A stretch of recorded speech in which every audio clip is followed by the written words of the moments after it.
चलिए news arc पे आप सभी का स्वागत है।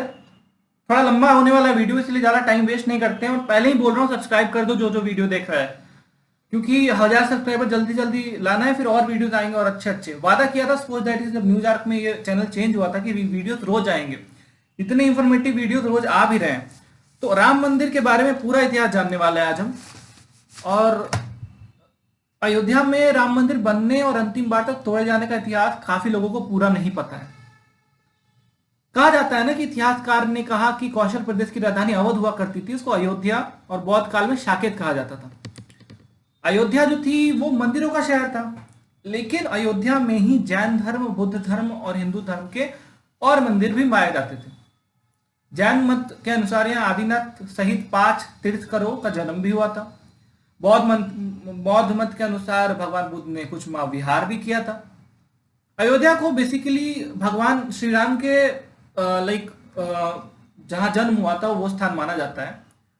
और कहा जाता है कि इस नगरी पर सूर्यवंशी राजाओं का राज महाभारत काल तक था। यहीं पे प्रभु श्री राम का दशरथ के महल में जन्म हुआ था। महर्षि वाल्मीकि ने भी रामायण की जन्मभूमि की शोभा में एक बात कही थी कि ये दूसरा इंद्रलोक है। धन धान्य और रत्नों से भरी अयोध्या नगरी की अतुलनीय छटा व गगनचुंबी इमारतों को रामायण में वाल्मीकि जी ने तो किया ही था। साथ ही साथ कहते हैं कि भगवान श्री राम के जल समाधि लेने के पश्चात अयोध्या कुछ काल के लिए उजड़ सी गई थी, लेकिन उनकी जन्मभूमि पे बना महल वैसे का वैसा ही था। भगवान श्री राम के पुत्र कुश ने कई बार पुनः राजधानी अयोध्या का पुनर्निर्माण करवाया। इस निर्माण के बाद सूर्यवंश की अगली 44 पीढ़ियों तक इसका अस्तित्व चला। आखिरी राजा महाराजा बुद्धदल अपने चरम पे थे और उनके बाद धीरे धीरे करके अयोध्या में सूर्यवंशियों का राज खत्म हो चुका था। अच्छा, कहते हैं कि कौशल राज वृद्धदल की मृत्यु महाभारत में जाकर अभिमन्यु के हाथों हुई थी। महाभारत के युद्ध के बाद अयोध्या उजड़ सी गई थी, मगर श्री राम जन्मभूमि का अस्तित्व बना रहा। इसके बाद उल्लेख मिलता है कि ईसा के 100 वर्ष पूर्व उज्जैन के चक्रवर्ती समाज विक्रमादित्य एक दिन के लिए अयोध्या पहुंचे। थकान के कारण अयोध्या में सरयू नदी है, वहां उन्होंने आम के वृक्ष के नीचे सेना के साथ आराम किया। बात कर रहे हैं विक्रमादित्य की, बहुत बड़े सम्राट थे वो। तो घना जंगल था, कहीं कुछ मिल नहीं रहा था, तो उनको अचानक से चमत्कार दिखने लगा। तो थोड़ा खोजबीन किए तो पता चला कि पास के योगी व संतों की कृपा से ये श्री राम की अवध भूमि ही है। तो उन्होंने फिर वहां पे मंदिर बनवाया। कहते हैं कि 84 स्तंभों पर विशाल मंदिर का निर्माण विक्रमादित्य ने करवाया था। फिर क्या हुआ, विक्रमादित्य के बाद राजाओं ने समय समय पे मंदिर की रेख देख की। उन्हीं में से एक शुक्र वंश के शासक थे पुष्पमित्र, बहुत बड़े राजा थे पुष्पमित्र सुंग। उन्होंने भी मंदिर का वापस से निर्माण करवाया। और फिर 600 ईसा पूर्व अयोध्या में एक कहा जाता है कि एक व्यापार केंद्र हुआ करता था। और इसकी पहचान बुद्ध के काल में जब 5000 साल ईसा पूर्व थी तो भी साकेत नाम से जाना जाता था, और बेसिकली एक व्यापार केंद्र था। यहाँ पे 20 बुद्ध मंदिर होते थे और 3000 भिक्षु रहते थे। और उसके बाद ईसा के 11 एडी में मैं बात कर रहा हूँ, कनौज के नरेंद्र जयचंद्र आए तो मंदिर पर सम्राट विक्रमादित्य के शिलालेख को उजाड़कर अपना नाम लिखवा दिया।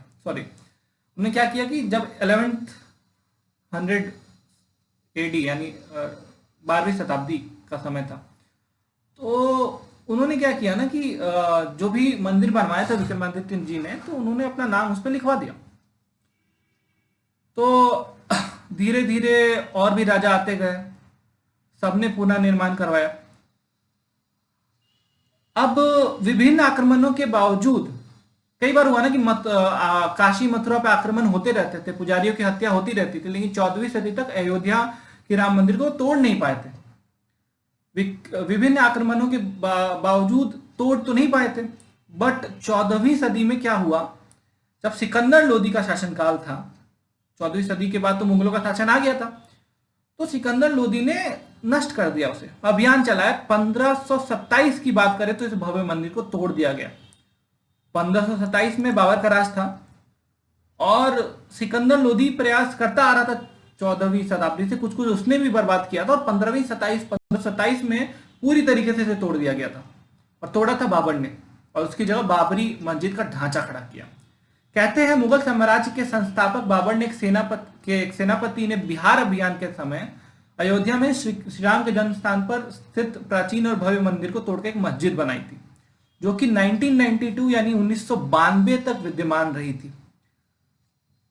92 में क्या हुआ? बाबरनामा के अनुसार, इस पे आते हैं, बाबरनामा के अनुसार 1528 में अयोध्या पड़ाव के दौरान बाबर ने मस्जिद निर्माण का आदेश दिया। अयोध्या में बनाई गई मस्जिद में खुदे 2 संदेशों से इसका संकेत भी मिलता है। इसमें खास तौर पे इस बात का उल्लेख किया गया है कि जन्नत तक इसके न्याय के चर्चे हैं। ऐसे महान शासक बाबर के आदेश पर दयालु मीर बकी ने फरिश्तों की इस जगह पर मुकम्मल रूप से एक मस्जिद बनाया। हालांकि यह भी कहा जाता है कि अकबर और जहांगीर के शासनकाल में हिंदुओं की यह भूमि एक चबूतरे के रूप में सौंप दी गई थी हिंदुओं को, लेकिन औरंगजेब ने वापस बाबर का सपना पूरा करते हुए मंदिर का निर्माण करवा दिया था और उसका नाम बाबरी मस्जिद रखा था। तो समझना होगा कि बाबर ने एक ढांचा तैयार किया। औरंगजेब तक जब हुमायूं और अकबर आए थे तो उन्होंने मस्जिद नहीं बनाया था, पूरा एक चबूतरा था जो कि हिंदुओं को दे दिया था। लेकिन जब क्रूर शासक औरंगजेब आया तो उसने बाबरी मस्जिद का अपने परनाना परदादा का जो सपना था, परदादा भी नहीं हुआ, एक और जनरेशन ऊपर, चौथे जनरेशन के दादा, उनका जो सपना था पूरा किया और बाबरी मस्जिद का निर्माण औरंगजेब ने कर दिया। 1992 में क्या हुआ ये अगले एपिसोड में जानेंगे, लंबा वीडियो नहीं करते हैं, और होप कि आपको बहुत कुछ जानने को मिला होगा। चलिए, न्यूज़ आवर को सब्सक्राइब जरूर कीजिए।